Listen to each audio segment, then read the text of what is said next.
சற்றுமுன் வெளியான முக்கிய அறிவிப்பின்படி 60 வயதிற்கு மேற்பட்ட மூத்த குடிமக்கள் அனைவரும் பயன்பெறும் வகையில் அவர்களுக்கு இலவச பேருந்து குறித்து முக்கியமான மகிழ்ச்சியான அறிவிப்பு ஒன்று வெளியாகியுள்ளது.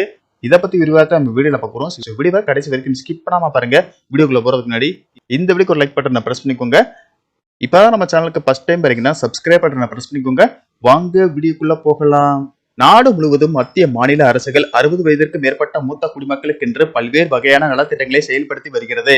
வங்கிகள், தபால் நிலையங்கள், ரேஷன் கடைகள், ரயில் பயணம், பேருந்து பயணம், கோவில்களில் சிறப்பு தரிசனம் செய்வதற்கும் சிறப்பு சலுகைகள் அறிவிக்கப்பட்டு வருகிறது.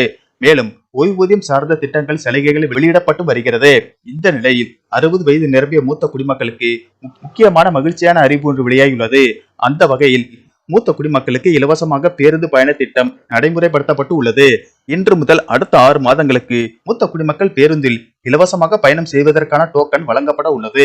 இது தொடர்பாக மாநகர போக்குவரத்து கழகம் வெளியிட்டுள்ள அறிவிப்பில், சென்னை மாநகர போக்குவரத்து கழகத்தில் சென்னையை சேர்ந்த மூத்த குடிமக்களுக்கான ஜூலை மாதம் முதல் டிசம்பர் மாதம் வரை பயன்படுத்தக்கூடிய ஒரு மாதத்துக்கு 10 டோக்கன்கள் வீதம் 6 மாதத்துக்கான கட்டணமில்லா பேருந்து பயண டோக்கன்கள் இன்று முதல் ஜூலை 31ஆம் தேதி வரை தினமும் காலை 8 மணி முதல் இரவு 7:30 மணி வரை வழங்கப்படும். அதன்படி 42 மையங்களில் காலை 8 மணி முதல் இரவு 7:30 மணி வரை வழங்கப்படும். அதன் பின்னர் வழக்கம் போல் அந்தந்த பணிமனை அலுவலகத்தில் அலுவலக நாட்களில் அலுவலக நேரத்தில் வழங்கப்படும் என கூறப்பட்டு உள்ளது. சென்னையை சார்ந்த மூத்த குடிமக்கள் இத்தகைய கட்டணமில்லா பேருந்து பயண டோக்கன்கள் மற்றும் அடையாள அட்டைகள் புதிதாக பெற இருப்பிடச் சான்று, வயது சான்று, ஆதார் அட்டை, ஓட்டுநர் உரிமம், கல்வி சான்றிதழ், வாக்காளர் அடையாள அட்டை மற்றும் 2 வண்ண புகைப்படங்கள் சமர்ப்பிக்க வேண்டும்.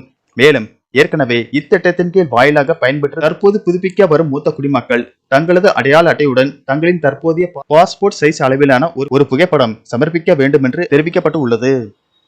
நன்றி, வணக்கம்.